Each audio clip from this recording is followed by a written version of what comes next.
What's up, guys? I hope you're all having a great day. Today I'm going to be doing a making of video for our song Unspoken. So if you haven't taken a listen to it yet, make sure to go check it out. Link will be in the description for Spotify, Apple Music, and you can also check it out on YouTube as well.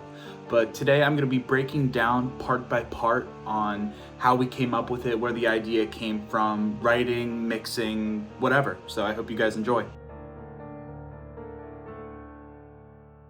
So writing this song took a relatively long time as opposed to Suicide Self, which was, funny enough, written in a day. The original riff was written in 2022 and it was just bits and pieces over the course of the last 3 years. Shout out to Nick Steves, who mixed the song, and he's mixing the entire record, so he's doing a really good job with that, and I can't wait for you guys to hear it all. Okay, so we're gonna start with the rhythm section being the drums and bass, and that is all Emma and Jesse, and they did an insane job with this. Jesse's bass line, especially for like the hook whenever it goes heavy, is just so tight, and it's so good. And I don't know how he came up with it, but it works. So we're just gonna take a listen to that. I have it soloed.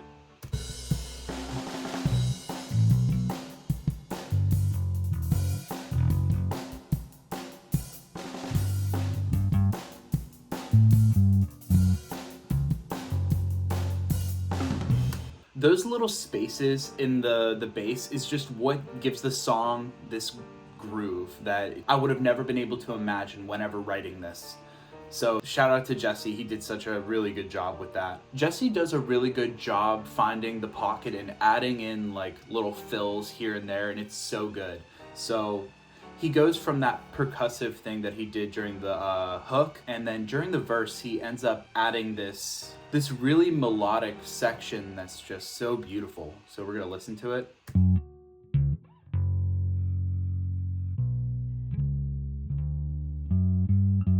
He ends up mirroring, if you listen, he ends up mirroring the main melody, and it's so cool. Which brings me to the next topic, being the drums. And Emma did such an insane job with this. Like, her mind works with the drums in a way that I can never even comprehend. The only way I can describe it is her mind is just so similar to Ringo Starr in a way. She doesn't play the drums, she plays the song.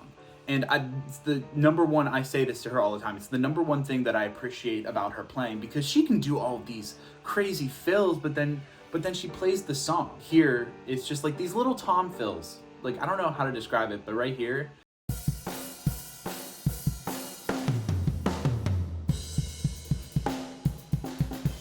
like, those little things are just super cool, and it filled a void in the guitar playing. So if you listen to it along with the guitar solo, which is where this section is, she added this in a place where there was just empty space, and it just filled out the song really well.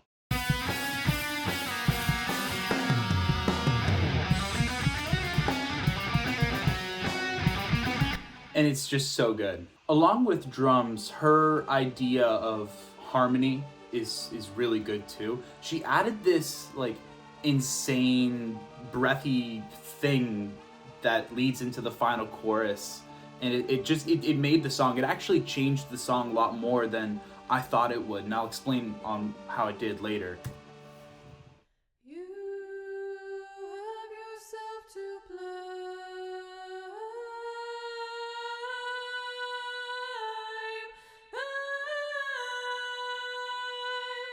That little melody right there just really stuck with me, and it stuck with everybody else, to the point that Carter wrote an entire part based off of that. Which brings me to Carter. His mind works very similar to Emma's in this, to where he hears things and then just fills a void where it's needed, and it adds like this special layer to the song which I didn't even know it needed. So it just for the chorus, he adds this, like, he just presses down on chords, and he doesn't do anything flashy with it.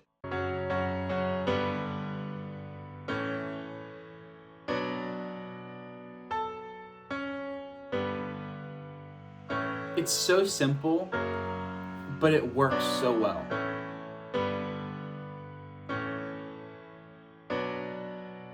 But then, of course, his beautiful arpeggiated sections.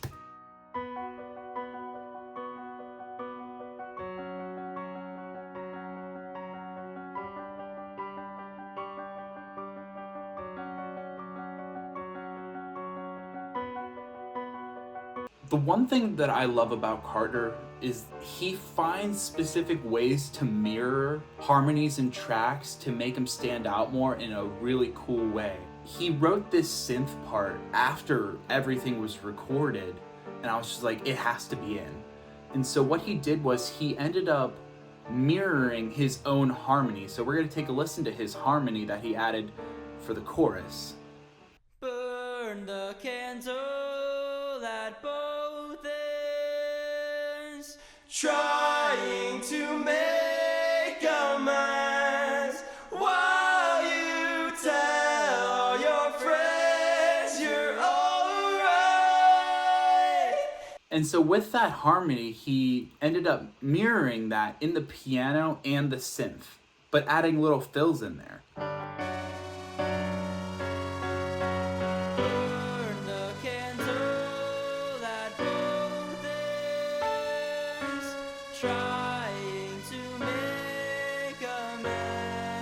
But along with that, he ended up mirroring Emma's harmony in the synth, while mirroring his harmony in the piano.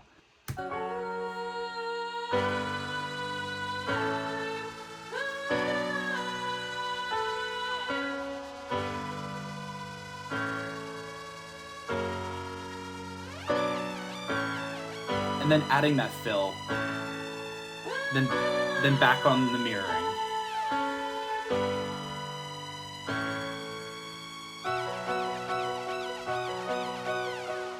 Which brings me to Zach and his insane brain with guitar.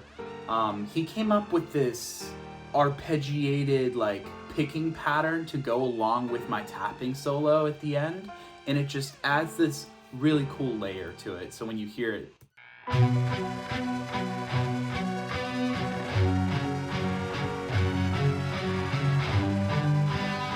it's very mysterious in a way, but then when you add my open power chords and my solo,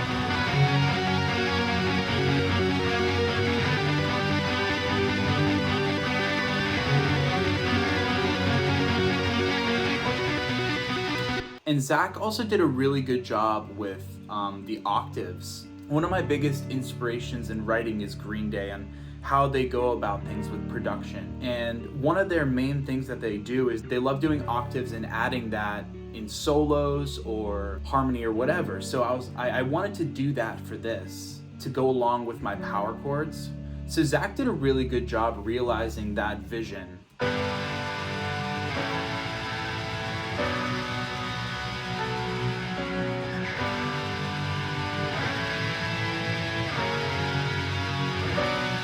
But then he used it to mirror the feel of the beat in the drums. So it speeds up halfway through it and he just starts going crazy on the guitar.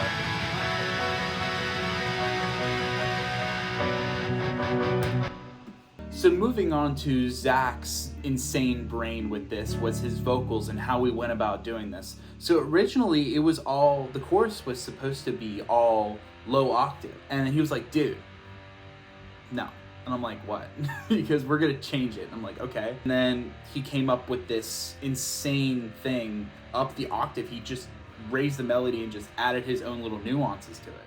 Burn the candle at both ends, trying to make amends while you The cool process about producing these vocals was me breaking down section by section for him. He's such an emotional singer and he wanted me to break down every single moment of the process of writing this.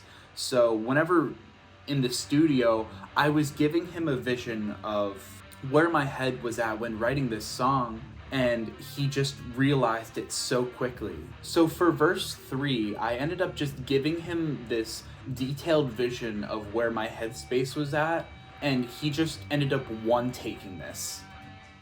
I as the fading alarms blast, you wake up the same.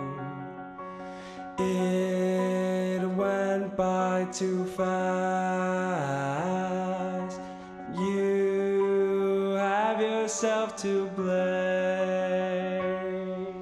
So as I said, he ended up one-taking this, and the melody was not what it was supposed to be, but it was just so good and emotional that we just decided to leave it. And honestly, I already forget how it was supposed to go. I think there was a lot more movement in the melody, but just it was so beautiful and emotional the way he did it. We had to keep it. So along with Zach's brilliant mind on melody comes Carter's brilliant mind with harmony on how he comes up with things. So whenever you add Carter's harmonies to the vocals, it just adds this really beautiful melodic layer to it that just works super well.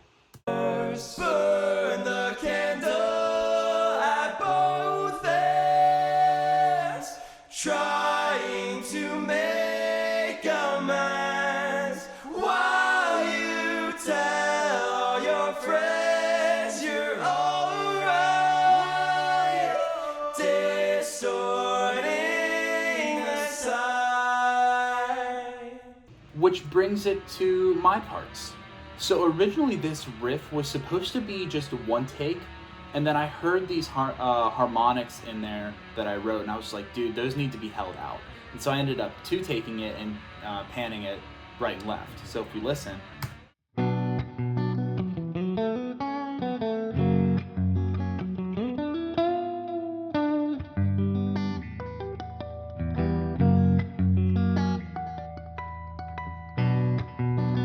You hear that harmonic just hanging there, and it sounds so good.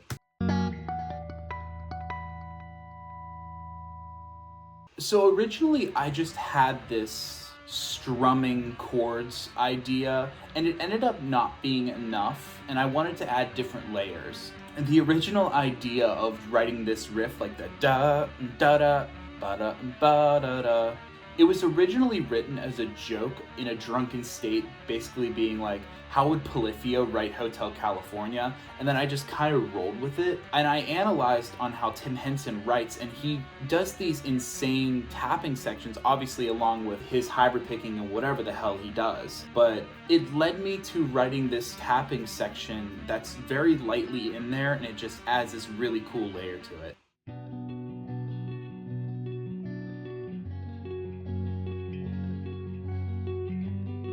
When you add in the strumming, it just sounds perfect.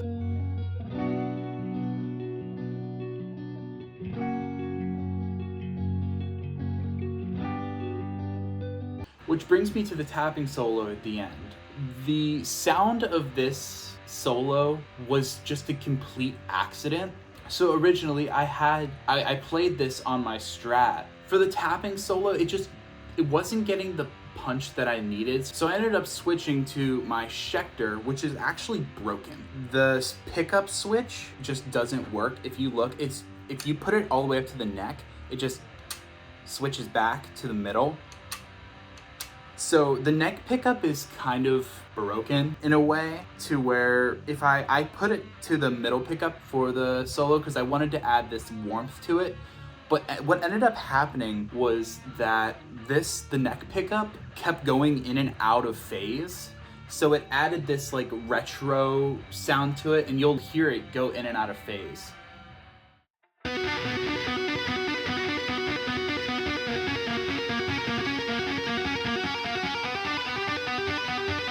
You hear that?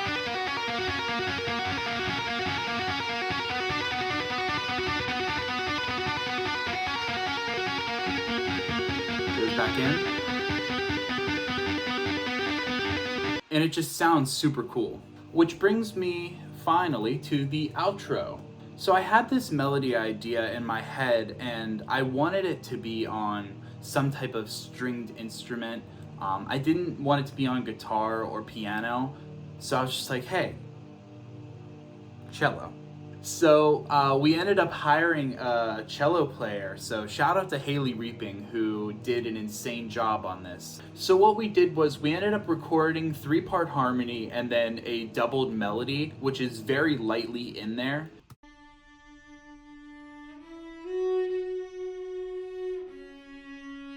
It's so like eerie.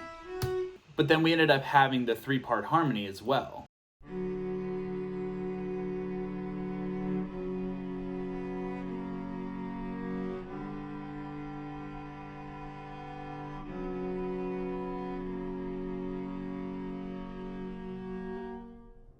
And it just sounds so good. So along with the cello, I wanted to still have some more layers to it. So I was messing around in Logic, just trying to find the best sound for it. I ended up coming across this music box synth that just works so well for what we were trying to achieve. Just this eerie feeling at the end that just feels unfinished almost.